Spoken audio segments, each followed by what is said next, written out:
Welcome to the Deep Waters Podcast. We pray to you, Jesus, that we may be a community that cultivates a heaven on earth reality to reveal your beauty, love, and redemptive power. Awaken us, your people, to our identity as royal priests. Teach us to minister to you with pure adoration, to one another with humble devotion, and to our world with incarnational faith. Amen. Amen. Good stuff. Beautiful. Well, friends, make your selection of your favorite beverage. And if it's Starbucks, feel free to pour it into your very own Young Life Nampa mug. Oh, and enjoy will do. the Deep Waters Podcast. Called out.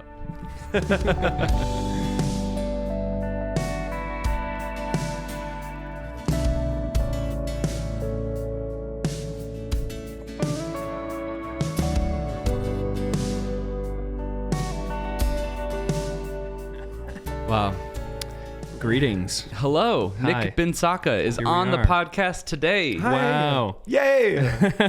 Good morning. We're so glad to have you. Or good afternoon, whenever you're listening to this. Good Yeah. evening Or- good night. Yeah. Could be 2 a.m., Exactly. whatever your thing is. If it's 2 a.m., go to sleep. Or leave a comment down below. That was great. Oh, we're so glad to have you with us, Nick. Wow. Thank Yeah. you for joining us. Jace, hello. Oh, hello, Benjamin. Yeah, I'm glad you're here too. Yeah, I'm glad to be here. Glad. Yeah, it is. It's a joy for sure and an honor to be with you guys. Love the Deep Waters podcast. Love it. come on. Love you both. Wow. It's an honor to be with you guys. Love you. this I'm morning. just so happy Yeah. you're on. Oh, come on. We have the privilege of getting to hear from Nick today, but he's also giving us his time in such a valuable window from when he was up in camp with his students at Malibu Young Life Camp in Canada. Yep. Before he's going on work assignment for 3 weeks. Yep, it's called Young Life Summer Assignment. Yeah. It is for all full-time and sometimes part-time staff to participate in. It's as just a part of our job. It's a way to pay it forward, where we go and we serve and we lead in different capacities at Young Life Camp so that different areas and towns that bring their kids to camp can just fully be present with their kiddos and have the best week of their lives. And we just kind of get to serve either from up front, like on stage, or behind the scenes in a capacity that, just really sets the table for the gospel to be clearly proclaimed. So it's part of my job, but it's also really fun. I've had a couple Young Life summer assignments that have just been a huge blessing to my family and to our just like our faith journey, and just helping us grow as leaders and people and lovers of Jesus. So they're great. Oh, that's so cool. That's like such a cool format to share the load and be able to be present with your kids. And I think that's awesome. Yeah. Well, yeah. So we get Nick in a very valuable stretch of time, and we had to work with his assistant and his team to get him here, back and forth a lot. And so luckily, the limo was able to drop him off early. Wow. So we've got limited time. Most of the things I said were false, but You choose which. Nick, I want to start off just by introducing you a little bit to the church. If listeners haven't met you or haven't had the privilege of getting to know you yet, and then we'll tackle like what Young Life is and what your role is there after that. But first, tell us a little bit about yourself. Great. Well, in Young Life, we have people introduce themselves with their full name. So my full name is Nicholas Robert Binsacca the First. That's such a Young Life. But I go by Nick. That's so funny. Some of my kids call me like Nicky Bobby, and they got all sorts of nicknames for all of us. So. that's great. And I am a delighted in, favored, and beloved Son of God, who is on this earth to glorify the Father by building healthy family wherever I go. And a few years ago, The clarity that you have Whoa. of who you are, I love. Come on. And well, it's all from him. Hallelujah. Praise I the love Lord. that. So good. And River House has been a big part of helping me cultivate that with Jesus. So let's go. Yeah. I also get the privilege of being a father and being a husband. Something the Lord revealed to me a handful of years ago as just a really core part of who I am is a catalyst to the youth, is a phrase that he gave me through our friend Richard Gordon. Come on. And so whether or not I'm in Young Life forever and ever or doing something different, I just always hope to be aligned with that word and just inspiring the next generation to live for Jesus. So hallelujah. So that's who I am. And yeah, I'm a Young Life leader, lead kids, Young Life kids, help introduce them to Jesus and grow in their faith. And I'm on Young Life staff in the town of Nampa, Idaho. Let's go. So yeah, that's a little bit of who I am. Heck yeah. Are you from Boise originally? I am from Boise, born and raised. Went to Hillside Junior High School. Come on. Go Rams. And then went on to Boise High School and graduated in the class of 2012. And was really scared of student loans, so I stayed local and went to Boise State University and loved my time there.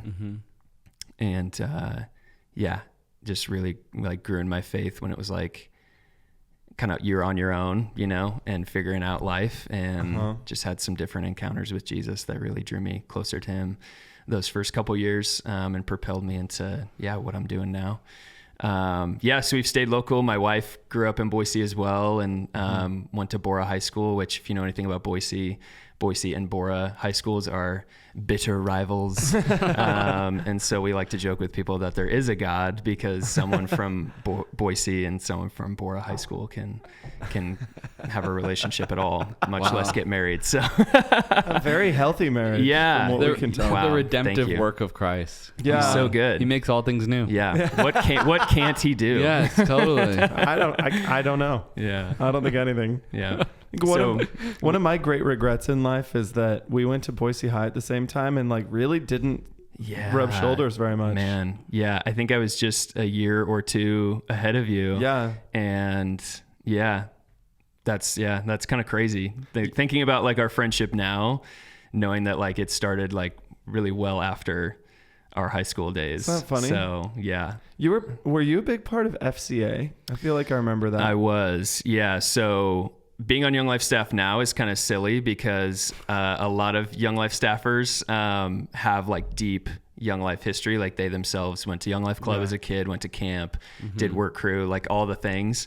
And then, came on staff. I just took such a sideways journey to Young Life, which we can certainly talk about. But in high school, Young Life wasn't at Boise High at the time. It's kind of seen some different chapters.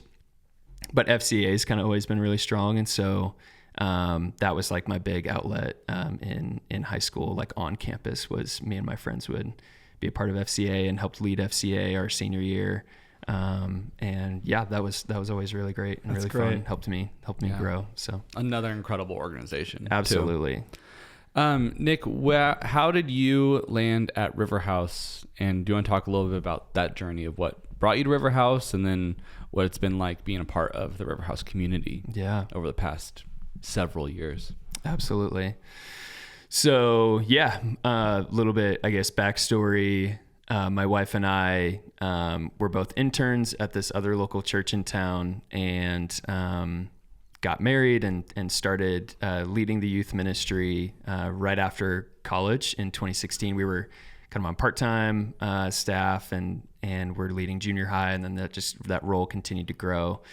So when I graduated, just jumped right into the youth director position at this church. So I was leading both junior high and high school alongside my wife, and it was a lot of fun. We loved it and felt like it was where we were supposed to be at the time, and just had this sense too that like we have a lot of beautiful work to do, like with these kids and these families in this church, and just like plenty of needs and loved discipling them.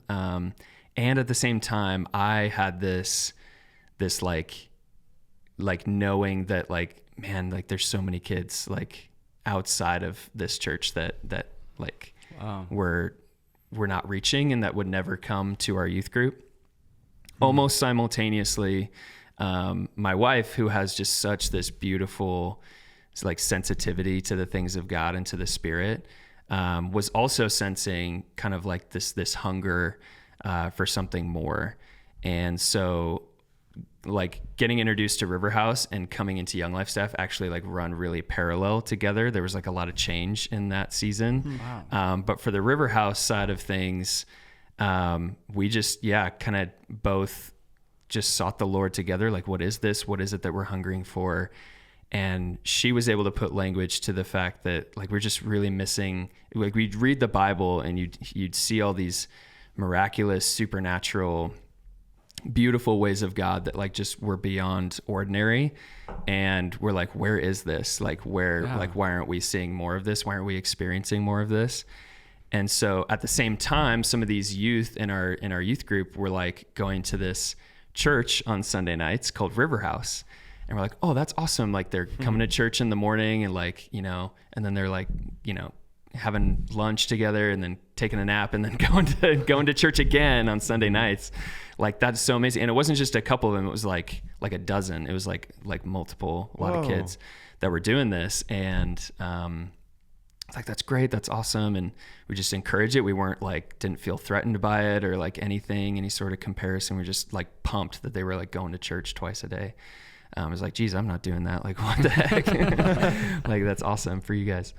And so we would keep hearing about it. And eventually my wife and I were both like, let's go check this out. Like, let's go see. And we did. And it was the first night we went to River House sometime in March of 2017.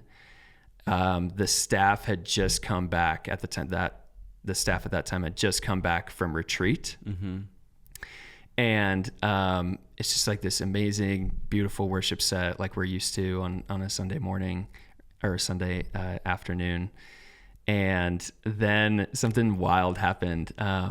One of the worship leaders then got proposed to on stage through a spoken word. And it just was like this wild moment of like, a proposal just happened on stage, like at this church. And then we took communion. It was just like this wild, like amazing, beautiful picture of like just life to the full, I felt like, and just like a community of people and just, loving Jesus and loving life. And we were like, what is this? And Jordan spoke a word about creating over consuming, which I know is something he's talked about a few times.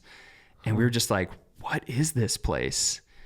And so we just kept coming back like week after week. I think, it was coming in on summertime, so might have missed a few weeks here or there with camps and trips and different stuff. But we just kind of kept coming back and seeing people that we knew and making a few connections, and God just continued to draw us into the River House community over time.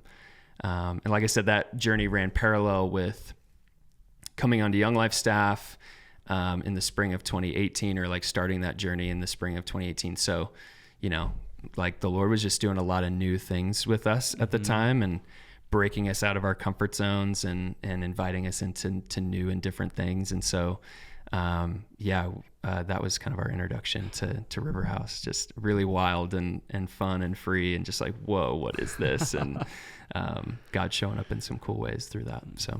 So good. Yeah. So good. I'm inspired that you have been called out by the Lord as a catalyst to the youth, and you were serving the youth as a youth in FCA at Boise High. And then the Lord like continued to like find you in this space at this other local church as a youth director. And then it's the youth that drew you into River House. Yeah. That's fun. Absolutely. So cool. That's so cool. And now you have this like thriving Young Life ministry. I guess at the time it was a different Young Life ministry, because at that time you were doing work in Young Life Boise area. Yeah. So at the time we got introduced to River House, I was still on staff with this church. At the same time, I was also like helping with FCA at North Junior High and at Boise High School, just mostly through the kids and just kind of supporting them and helping out where I could there. I was also helping lead and teach through Launchpad Ministries. We love them. So great. And really benefited as a new believer from Launchpad and just getting more familiar with the Bible mainly, and growing in relationship with Jesus that way. So I was doing that, and then was a Young Life volunteer leader for a couple years at that time. So I was doing like all these extracurricular things on top of and I think like there was grace for that from the Lord for like a little bit of time. But then like in the spring of 2018, leading Young Life at Boise High School, leading FCA and Launchpad in some different spaces, and also like our youth ministry, which had grown a ton, over those 3 or 4 years that I was there.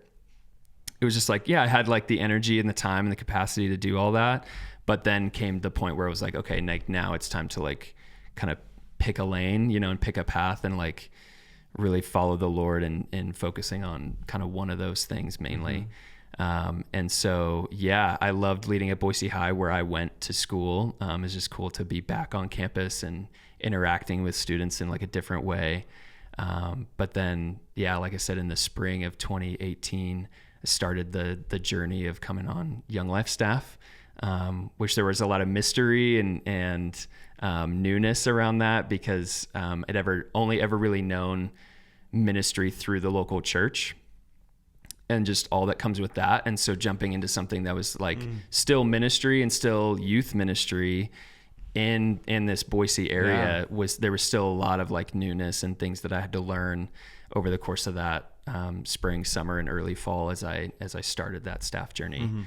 It was an incredible time of having a lot of crossover with relationships with kids and just different ways that I get to interact with them and help them grow in their faith. But then the Lord helped me and guided me toward just going into Young Life and picking that path. So, This is one of the reasons why I thought it would be fun to have you on the podcast, among many others, is I think it helps put a bunch of ministry opportunities on the table for people who might listen to this podcast or talk to other people in our community and say, hey, like if you're really passionate about young people, like discipling the next generation, there are a lot of ways that you can do that. Absolutely. And we have a youth group here at River House that is wonderful, and you can volunteer as one of our youth staff.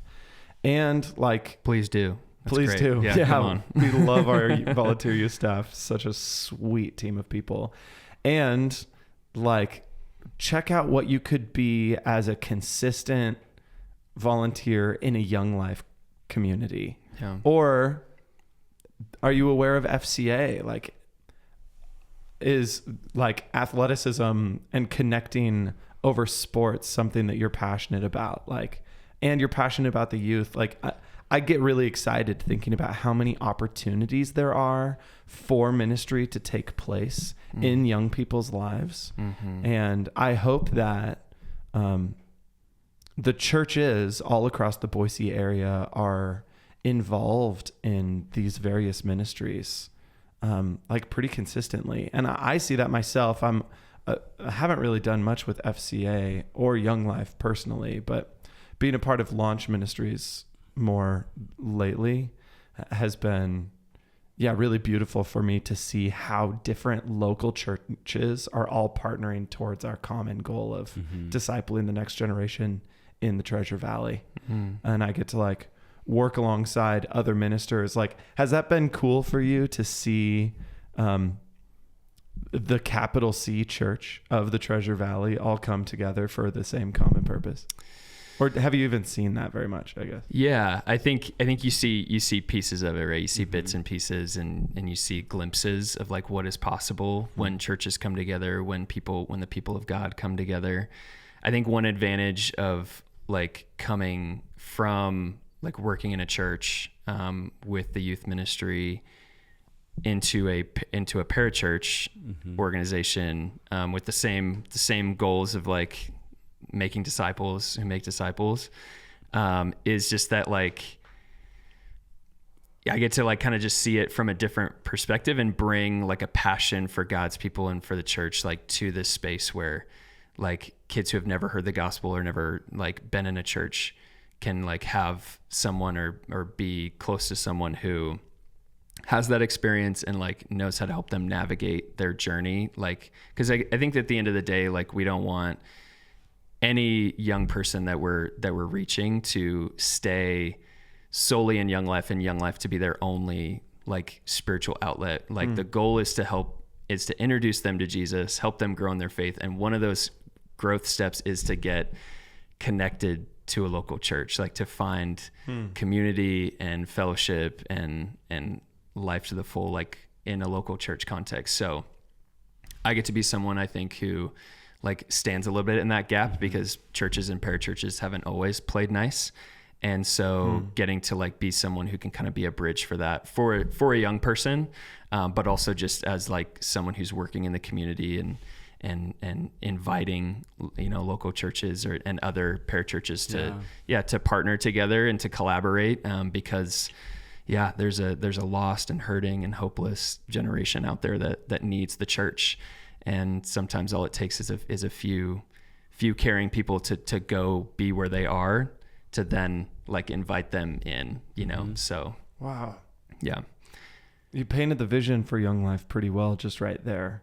I'm wondering if there is any more filling out of that while we're on it. If someone had never heard of Young Life before, like, what is the goal? You just made it sound like this is not supposed to function as church, right? But an introduction to the way of Jesus. So it's a very evangelistic ministry. Is that how you'd describe it? I would. Yeah. I think very much we front evangelism and want to help. The mission is to help introduce adolescents to Jesus Christ and help them grow in their faith. So while there is very much everything that we do is discipleship, like helping take a kid who's never encountered Jesus before and help make that introduction is a discipleship step for that kid. We're very much on the front lines in a way of reaching the next kid with the gospel, with the love of Jesus. And so and then as we do that, we're doing that through relationship. It's all purely want to be where kids are, want to learn their names, start praying for them, you know, pray that we continue to get to know them and continue to interact with them. Something we do in Nampa is we try to just be on campus as much as possible at lunchtime, before, after school, at track meets. And I think that's pretty common throughout a lot of Young Life ministries and a lot of other parachurch youth ministries, is like, man, how can we just impact the local campus, the local school campus? And so a Young Life leadership team is meant to have just this prayerful vision for like, man, what does the kingdom of God look like at that school? And how do we continue to reach more kids at that school, and get to know them and learn about their lives and pray for them and invite them to Young Life Club, where they can hear more about Jesus and continue to walk with them in relationship deeper and deeper through, you know, different Bible study settings and spaces, or just like hanging out at a local coffee shop, and maybe even taking them on a once in a lifetime type of experience like Young Life Camp. So those are kind of like, that's a lot of what our ministry is kind of framed around, is that vision of introducing kids to Jesus, and just doing that purely through relationship, and praying a lot because kids are tough, man. Like, kids are just naturally in this day and age, like just not trusting of adults. Like, you know, I think their experience has taught them that like every adult has an agenda, wants something from them, or is asking them to jump through X or Y hoop. And so as a Young Life leader, I think we try to come in like just purely like agenda-less, and just love them and care for them and get to know them like as they are, in the hopes that they feel this sense of like belonging when Young Life leaders are around, that like they can be themselves, they can let their guard down a little bit, And that's where like we can introduce like that there's more to life than just, you know, whatever it is that they're living for. So it's this cool space where we're like, you just encounter like, you know, some of the toughest things that kids are carrying and that they're dealing with. And they're not always very respectful or nice. But man, there's something like lovely about them that Jesus sees and knows and that we're trying to draw out of them through relationships. So I try to encourage our leaders just to not flinch, you know, when they hear curse words on campus or, you know, like kids are just being really rude or whatnot. Just like, hey, like they don't know Jesus yet. So give them time. For sure. That's so good. Yeah. What are some ways that you've like experienced the Lord at River House or things that you've learned at River House that have like impacted the way you're doing ministry outside of the church? Yeah. It's great. Good question. I think first is just this like absolute dependence on the Lord, like through prayer. I think being at River House has helped grow my prayer life and like the ways that I commune with Jesus beyond like what I thought like was even real or possible. So I think that is translated to, man, I'm constantly like just in conversation like with the Lord and just wanting more of him and wanting more of him for myself and for my family, but also like for the sake of these kids that are just so lost and broken that that like just there's this hunger of and this intercession that happens for the sake of young people like where I'm at. So that's number one, is just helped grow our prayer life, both through like teaching on prayer and like learning like more how to engage and commune with God through prayer, but also just through like being in prayer sets, you know, and just being there on a Sunday night, like when we just have moments where we're just ministering to the Lord and to one another in prayer. So that's been great. I think honor is probably another big one. Learning how to honor people well and love people well that way, and just draw out the gold in them and let them see it. Both for our volunteer leadership team, it's been huge to talk about and practice and model honor for them. I think has taken us deeper in relationship. And I got to see it on display while we were at the Malibu Club this last week. Our team just excelled and loved each other really well and supported each other when they were having hard days or rough moments with kids, like just really rally around each other and honor each other that way. And just continue to like speak life into one another as we were going about. So that's something we've cultivated over a couple years and something I'm still growing in. So River House and being a part of this church family has helped me grow in that and take me deeper in that, because I think we do it well in the spaces that we're in. So and then I just think also just like healthy family and emotional well-being and those kind of things have just been things that I haven't been used to churches talking about. And so things like how we love, or just anytime Justin Ross gets on stage, I'm just like, how can I apply anything that he's saying to the way that I am fathering and leading this community of people, both volunteer leaders and young people in Nampa. So I'm constantly like drawing on what we're after in River House and doing all I can to apply the gold of that to our space in Nampa. So yeah. I'm so grateful for that. And I'm thinking, because River House is the body of people that call River House home, like River House is this collective group of people.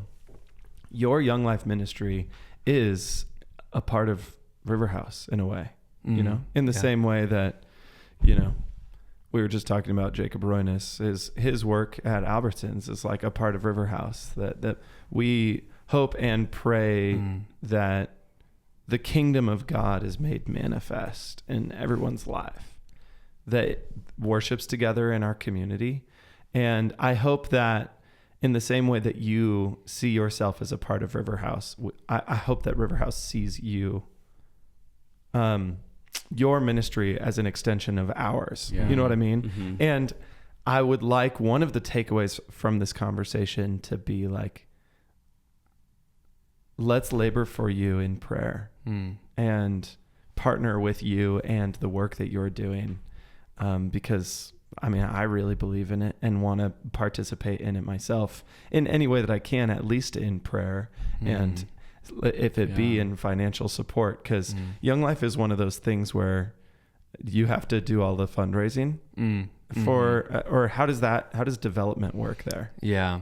Not to, I mean, I hope that's not an uncomfortable question. No, it's not. Let me just put you on the spot for that. I'm always, willing and able to answer those kind of questions, because it's a big part of my job, my job. The kids don't really like understand, like what it takes to run Young Life, or the fact that 100% of the 41 kids we took to camp last week all received financial assistance in some form or another. Wow. Which is the same as it was last year.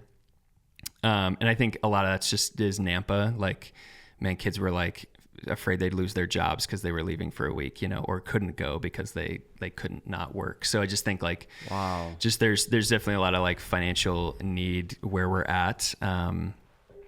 But yeah, so that was one of the big learning curves of coming on Young Life staff, was learning how to fundraise. When I was working in the church before River House, as the youth director, we would raise funds for like mission trips or, summer camp scholarships. Like, that was pretty familiar. And those were really easy dollars to go ask for, because I think people love sending kids to camp, and like they reflect on their own camp experience or their own like mission trip or adventure experiences and be like, oh yeah, like I'd love to support that. So sometimes that's the easiest money to raise and invite people to participate in giving. But it was a lot different to then go to like, oh, you're raising money for your ministry, like for the day-to-day, the week-to-week stuff, whether that's just different program expenses and like running events, or to leadership meetings and, buying dinner for your leaders and things like that, your volunteer leaders, or to just office supplies sometimes. So you really take on like an actual, like a full budget, which also includes your like compensation and your salary and just everything. So it was this huge like world of like dependence on the Lord again, of like, wow, like I feel so incapable of raising this number to start out, both like the big one-time number just to get going, and then like the ongoing monthly support. Just, it was like so new, so daunting. But I also had a few people just come alongside me and really support just like how to go about it, and they really taught me how to do it well. And I'm still learning, like still growing all the time, season to season, especially in an area like Nampa, which is different than Boise. And how do you raise money in Nampa versus raising, money in Boise for something like Young Life? And so, it's just been this huge learning curve. But so part of my job is to really tell a good story and to really invite people to participate in the story of what God is doing through Young Life in Nampa. And so that's how I view fundraising. Good. Is just telling a really great story and letting the Lord work in people's hearts to give and to participate as they see fit. But it's a lot of raising funds for just sustaining the ministry on a monthly level, and then it's a lot of annual giving. So like big events like a banquet or at year end, or for summer camp. So so that's a big part of my job for sure.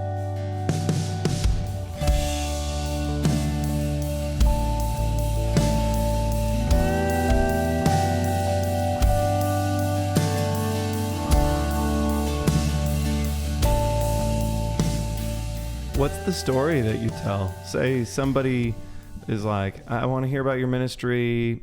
I have money to give, but I don't want to give money unless I like really see the power and vision of the ministry. Like, how do you share what Young Life is in a way that captures how God uses it. Yeah. I think when they ask a question like that, or when telling the story is really like what they want to know and what they want to hear about, it's hard not to think of kids like Evan who just would have every reason to not trust God or not love God based on his upbringing and his story. Just an incredible amount of brokenness that you're just like, how is this possible? Like for one young person to have this much pain in their life. Comes to a Young Life scavenger hunt in the spring of 2022. I wasn't even there. I was out of town, but he like came to this thing because his friend Max invited him, which is how it works a lot, is kids inviting their friends who they know need Jesus. And so, man, this kid needed Jesus. And he comes and we're like going to camp in a couple months, and like the leaders that were there at the time, like we're asking him like, do you want to go? Like, would you be interested? Like the first time they met him, and they're already inviting him to camp, which I'm like, okay, maybe but not do that. But like, like don't know this kid, or like, he might be freaked out by like some random adults asking him to go on this summer camp trip. But anyway, so a couple weeks go by and I meet him, and he seems like a normal kid, really fun, quirky, freshman, uncoordinated, and just like really just awesome. You relate to that? I relate Jason? to that. Sounds like me in high school. Oh man. But he's just cool. He's just a cool kid. And so we end up like miraculously like getting him to come to camp. And so it's him and his two buddies and another kiddo. So we took 4 boys and 4 girls to our first summer camp trip to Crooked Creek Ranch in Fraser, Colorado in the summer of 2022. And just along the way, kind of like picking up bits and pieces of his story. One of my favorite things was that he sent me the wrong number for his mom. And I ended up like texting this random person and like calling this random person about like getting him signed up for camp. So that was just really like silly and awkward. And I like laughed about it. I was like, thanks, Evan. Like, appreciate that. Anyways, so he ends up coming, and we have cabin time after every Young Life club at camp. So that's when they get to like have the best night of the day, or just like it's the best point of the day is Young Life Club. They get to hear about Jesus. And I don't think Evan had ever heard the gospel, like ever in his life. And so every night he's unpacking more and more of his story, and you're just like weeping with him because it's just so deep and so broken. And like the brokenness has continued, but the difference is Evan sat with me on the edge of the pool at Crooked Creek Ranch and like gave his life to Jesus Christ, like to be Savior and Lord, and like walk with him. And like Evan is not the same, and his life has changed.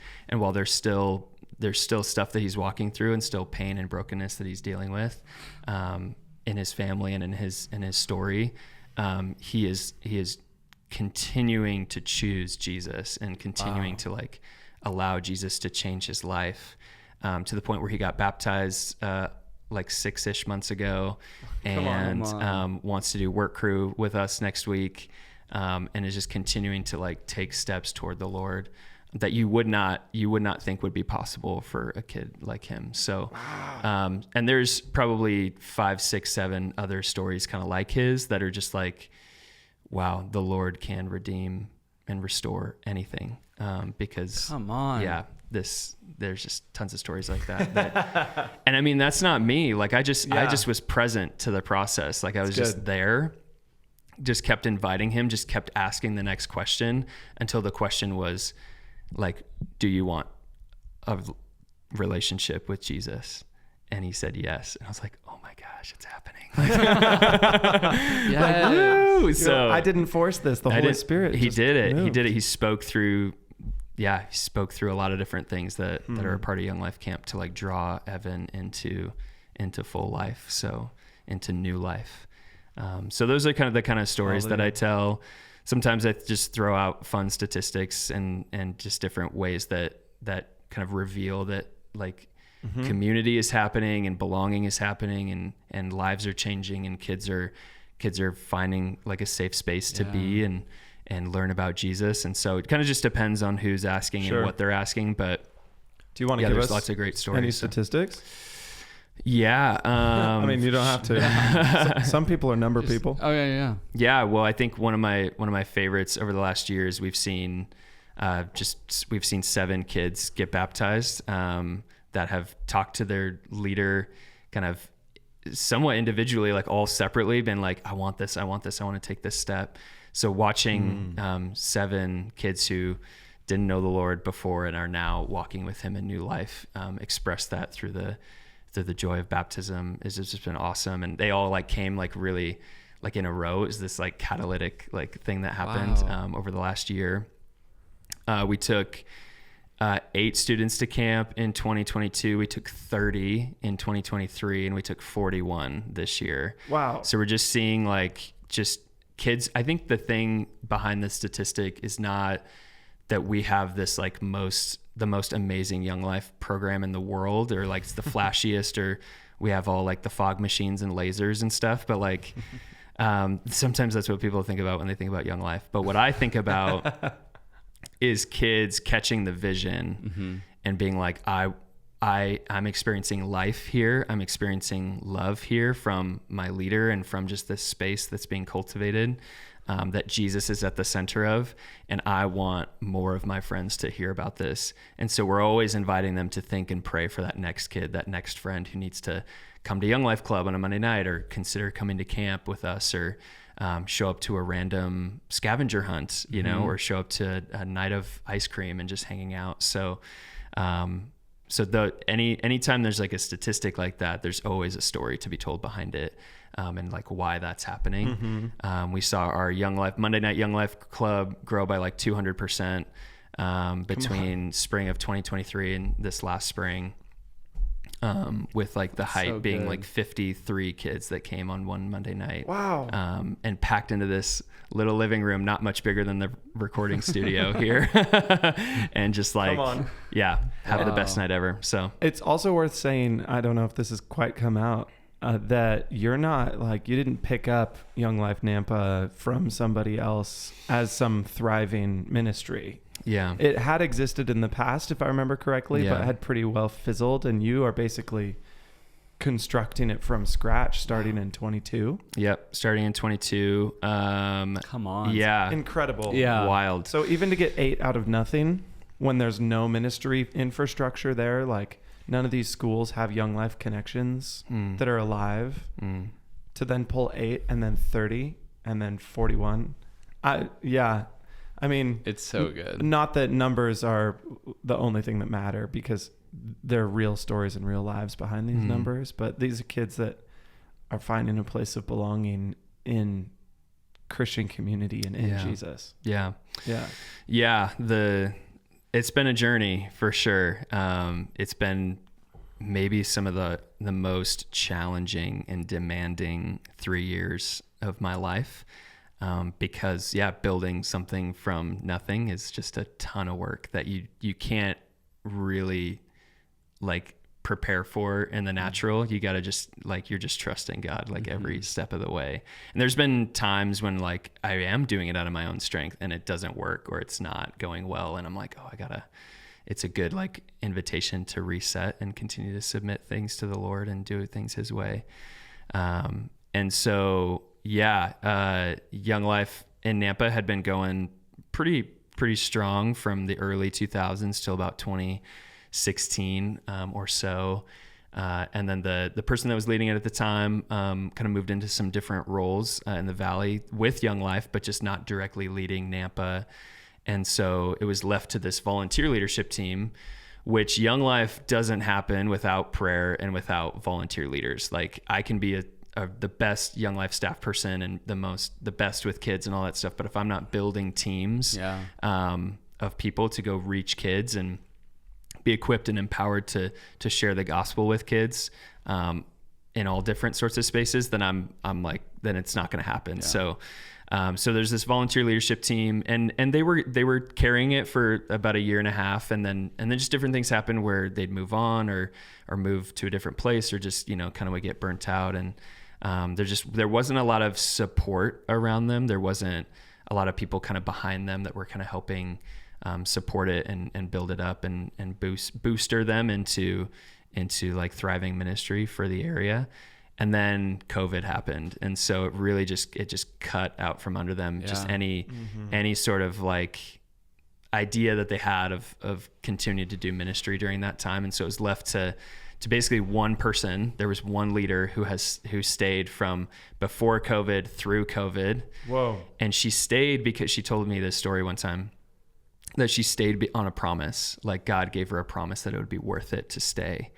And she was in tears last summer at camp in 2023 because she had seen the relationships with girls that she had pursued and like built relationship with. Wow. and was like begging the Lord to do a work in their life. Like it had happened, and she was seeing like transformation in these kids' lives. And she's like weeping because she's like, it's like a promise fulfilled. Whoa. And so that's beautiful. And she stayed on, and she's actually going to take a semester sabbatical, which I think is so like amazing of her to be able to do that and to trust us with that request and that need to just take a break, because she has been leading for so long. So when I came in, love it. It was basically zero. There was almost no monthly giving. There were no committee or leadership board members working behind the scenes. And there was the one volunteer leader who was on the hiring team. And so we struck up a friendship pretty quickly and got hired in June of 2021, and just started kind of going out to Nampa. Would commute out to Nampa a couple days a week and just start to meet people. Spent a lot of time at the Flying M Coffee Garage out there. Classic. Yeah, classic. Still spend a lot of time there. It's the office for sure. Yeah. And it's like the hub of Nampa, like everyone from, city council members to NNU professors to Nampa Chamber of Commerce, people and other, school board members, like, just everyone meets there. So it's a fun place to be and interact with folks. And then we bought a house out there, I think, November of 2021. Some of the timelines are getting a little fuzzy now, but, and then, so basically January of 2022 was like all right, like it's on, we were had fully transitioned out of like the Boise ministry and weren't living in Boise anymore. So January 1 was like our official start date. And so, we just started with what we had and prayed and invited some people to be leaders. And we really spent the first few months casting vision for our team, talking about like, what does a healthy and sustainable young life presence look like at a school, building that vision, and just being faithful to the handful of kids that we did know by name and that we had a relationship with. And, took a few kids to camp, and it's just been like a wildly fun and crazy journey since then. So, started almost from nothing. So I love Young Life so much. It's so special. You got a little bit of experience background. Yeah. But like, I think it's just fun it's so special to just have fun, like wholesome fun. Yeah. Like in this day and age, you know, that's like, there's just nothing going on. There's adults around you making fools of themselves. Totally. Like there's such a camaraderie in that and joy that I feel like is honestly like a weapon in this day and age. And whoa, say that. It gets me really fired up. I had just an interesting question of, you've been doing youth ministry for a while now, pre-COVID, post-COVID, like how do you feel like intercession has changed for the students now than like before COVID, or like, do you see a distinct difference? I've heard different stories, but I'm just like, how can I partner even in prayer for the freshmen of 2024, 2025, Yeah. I think, I think some things are more obvious and on the surface that, yeah, our kids are maybe the most digitally connected that they've ever been, but more like socially, relationally, emotionally isolated and disconnected that they've ever been, both from their identity in Christ and from like connection and communion, like with one another. And so I think that's maybe the number one thing to pray for, is that more and more kids would find belonging in a Christ-centered community, no matter what it looks like. It could be FCA, Young Life, the local church. Like, find some people that love Jesus and be with them, because that's like going to lead you toward full life in him. So that's, I think, number one, is just that, man, no more, like, just that the Lord would put an end to like all the things that isolation leads to in this difficult and painful world. I think the other thing is to pray for more leaders, pray for more people to answer the call, to like surrender their free time to the Lord and say, Lord, what do you want to do with the time that I'm not spending with my family or at my job? And like for the Lord to use that to raise up a new generation of leaders, volunteer leaders, staff people, whoever they may be, to go and be with kids, because kids need just caring, selfless adults in their lives. And for those adults to have, I think, maybe an extra measure of grace for kids, because of what the last few years have really, like, the effect of it. And like how sometimes I think about how, like, man, today's freshmen and sophomores really are like developmentally kind of behind and lagging. And so sometimes you're interacting with a 16-year-old who's really more like a 14 or 13-year-old. Wow. And so I think you almost have to have like this just extra measure of grace and patience to work with kids today, because they've gone through, and we all have gone through, just such an incredibly taxing season of life and point in history that has really necessitated, like, we need more people to go and love kids right where they're at. And so, those are some things that I'd offer, is just the patience and the grace to work with kids who are all over the place spiritually, all over the place emotionally, but longing, hungering for connection, hungering for real life, more than ever before. Wow. I feel like, so. Yeah, that's wild. I think it's a little wild that, like, I feel like things were kind of said similarly to when we were freshmen in high school, you know, like becoming more digital, more socially isolated, and we're just seeing it taken out to the nth degree. Yeah. And that's a little alarming that there hasn't been any reversal in that, you know. It's like, I think there's definitely more awareness to the effects of being so digitally connected and like all about the phone and social media. It's one of the best things we do with Young Life Camping is we take their phones away. And at first there is an uproar, you know, and there's protests and like they don't want to give it up. Any of them, like some of them, like there's maybe one kid who's like, okay, great. Like I'll give it up. Most everyone on that bus is like, no, I don't want to give it up. Like, and they do it, you know, and they understand going in that that's part of it. But by like the second day we're there at camp, like all of them are talking about how they don't even miss it. They don't miss their phone. Wow. They don't miss being so plugged into TikTok or whatever it is. And and that's when you get to see more of who they really are. Really powerful. And so it's one of the best things we do. Another great thing we do at Young Life Camp connected to that is we, and this is like a little bit of a secret, but I'm gonna open it up right here, is we give kids either one or a couple points in the week where it's just called an all camp quiet. And it's this 15 minutes of just you and God in creation. And it's just this we work so hard and do all this stuff, all the fundraising, all the planning, all the preparing, to then bring them to a point in the week where we do absolutely nothing. And just let them be with God. And so that's often for both a leader and a kid, where life change happens. Like for this girl Allison last summer, had been coming to Young Life Club, had been to camp, had went on that first trip to Crooked Creek a few years ago, and then came to camp, and it was not anything that was said in the messages or anything about all the fun of the week or a conversation with the leader, which the Lord works through all of that stuff too. It was in the 15 minutes of quiet that she gave her life to Jesus. Wow. And her life has never been this. She's like stepped up as a leader. Wow. Got baptized. Also was one of those 7 that got baptized, and it's just like such a firecracker of a kiddo. Like, it's just so fun to be around, and just amazing. But so knowing that they're so ingrained in the consumer culture that the phone brings, and that just being constantly connected that way, to draw them out of that and give them space to be with Jesus is really what Young Life Camp is all about. Boom.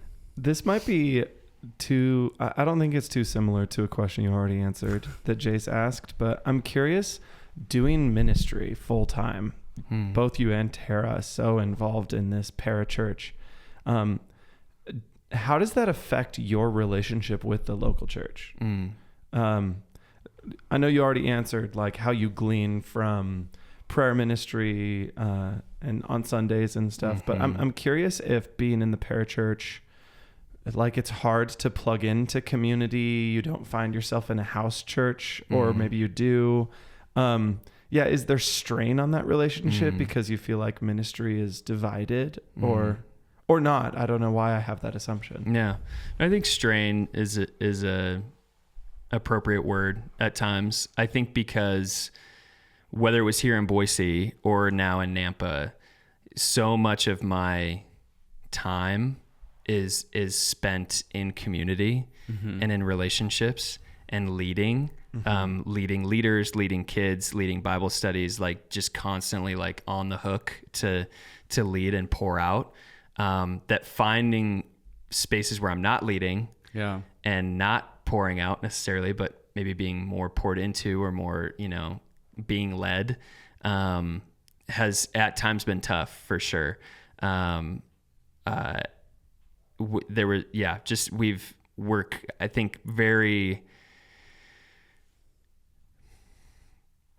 I think we are like very much seeking, Tara and I, a space where as husband and wife, we can just be and not feel this pressure to lead or to perform or produce or do anything like that a ministry space might ask of us or demand. And that's, for a lot of years has been something that we've sought to have together, because so many nights a week or so many times during the week, I'm being, pulled in all sorts of directions with leading this community of Young Life in Nampa. And so we love the vision of house churches. Tara has been able to participate more than I have probably over our 6+ year history with River House. But it's something we know we need and desire and long for, just a space that's not all about Young Life, that can be like a space that we share together. But we feel very supported and loved and cared for by the River House community. Just even being on the podcast is like a cool example of that. Just getting to spend time with you guys and share more about what I get to do. But from a lot of angles, we feel loved and supported. And I think I see Young Life as very much a part of the River House vision to cultivate a heaven on earth reality. I see myself as like the extended arm of that into like the furthest reaches of youth culture and youth space. So there's ways that I feel both really connected and also very much like where I'm out there and like constantly, giving myself to kids who maybe would never come to River House, but are going to experience the kingdom of God through me by that. So I just think that's kind of the way that I feel, both the strain of like, man, I'm always like doing something Young Life related, and it's nice to have a break every once in a while. Right. Because it's both my job and my calling. And I love it. And it, it exhausts me at the same time.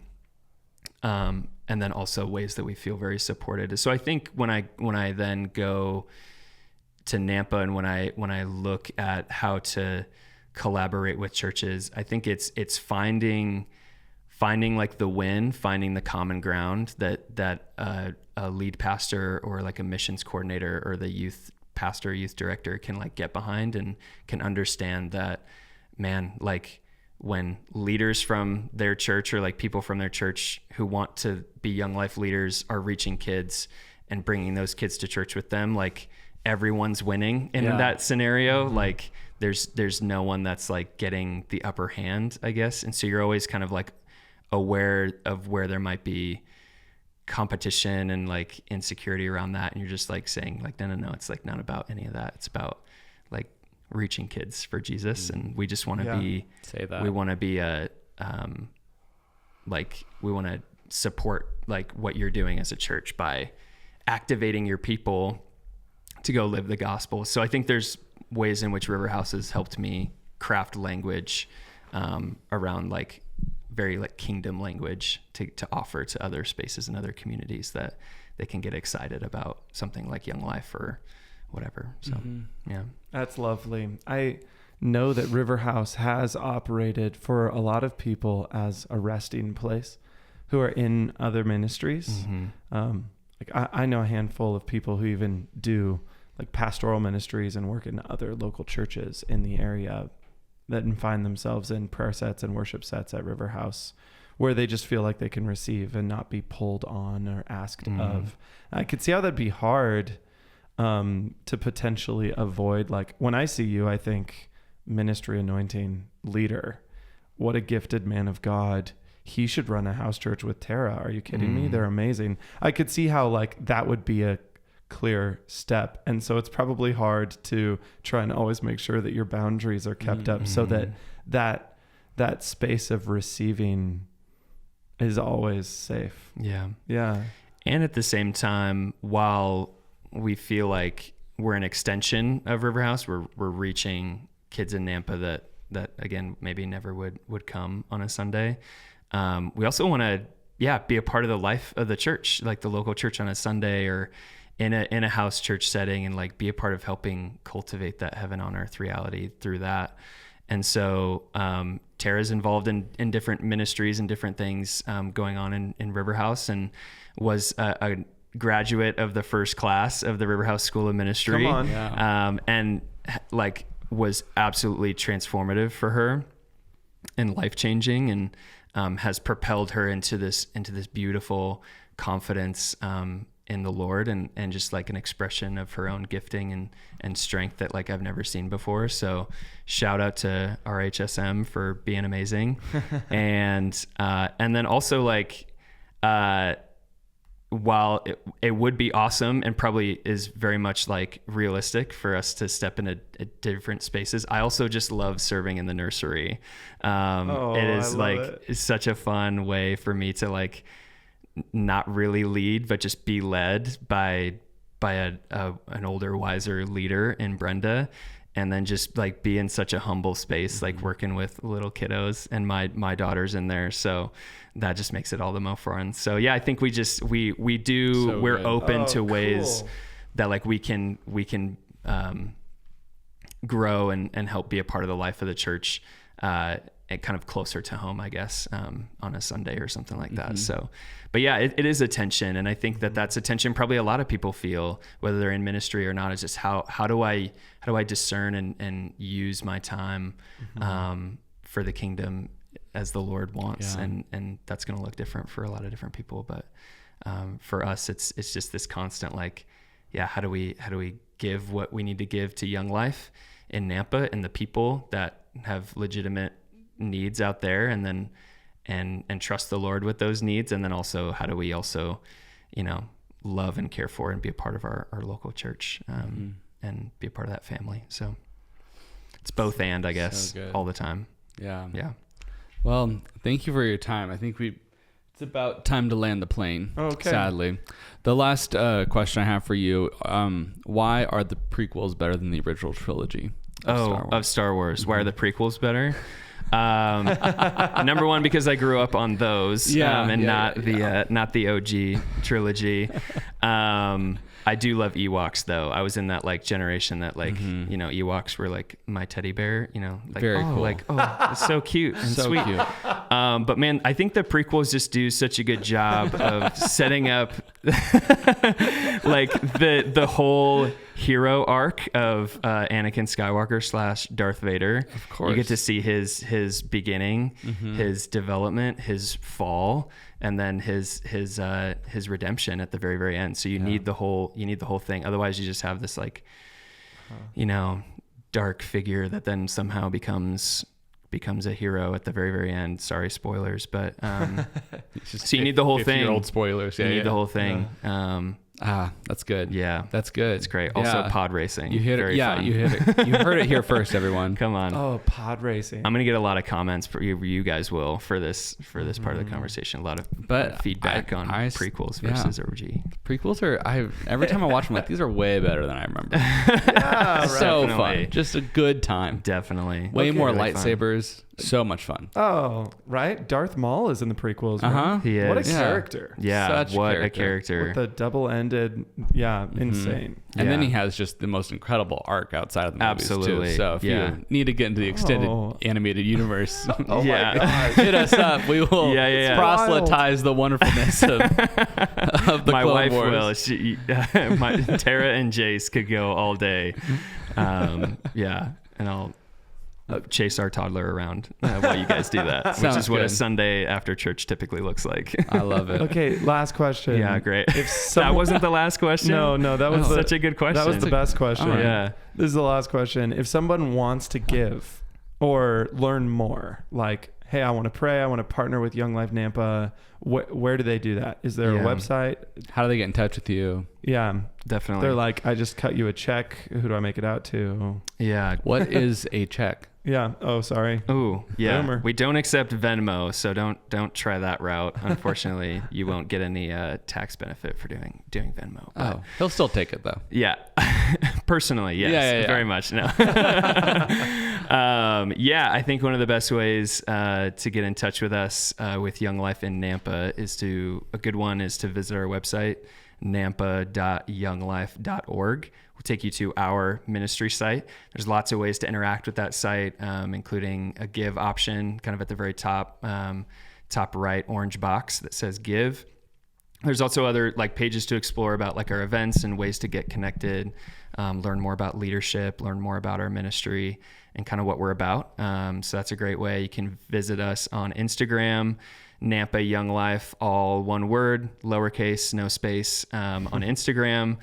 You'll start to see some postings about our camp trip on there. So if you want to see a little bit more about the Malibu Club was like this past week, that'll be a good spot to check. And then you can also email me at nick@nampa.younglife.org. So there's some great ways to get in touch with us. Perfect. Yeah. We'll have all that information in the show notes too. That's true. If you want to find it there. Blessings. Great. That's great. Yeah. Thank you, Nick, so much for being with us. This is such an honor. Come on. You guys, it's been a lot of fun. Thanks for having me on. Of course. Absolutely. Bless your ministry and bless your 3-week, what do we call it again? Work trip? Summer assignment. Summer assignment. Woo! Yes, sir. It's going to be great. Yeah. In Oregon at Washington Family Ranch. Correct. Is that right? Yeah, a little confusing misnomer there. It's the Washington Family Ranch. It's in Oregon. So it's not in Washington. That's great. And when we say in Oregon, that's the city of Oregon in North Carolina. Anyway, have a good rest of your day, everybody. Jar Jar Binks is best. Bye. Bye.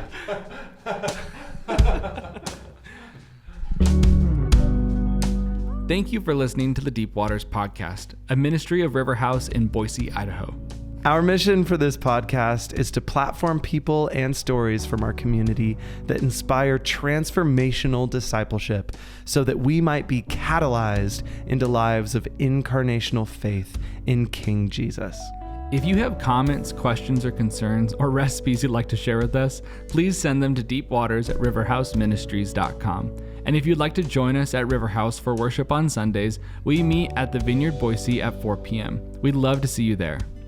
We cannot do this podcast without a little help from our friends. Our theme music was written and recorded by the River House worship team. Special thanks to Isaiah Guerrero for our artwork. We're your co-hosts, Benjamin Olson and Jace Langley. I write the show notes. And I edit this bad boy. And we pray this podcast serves you on your journey of discipleship to Jesus. May Christ be with you wherever you go.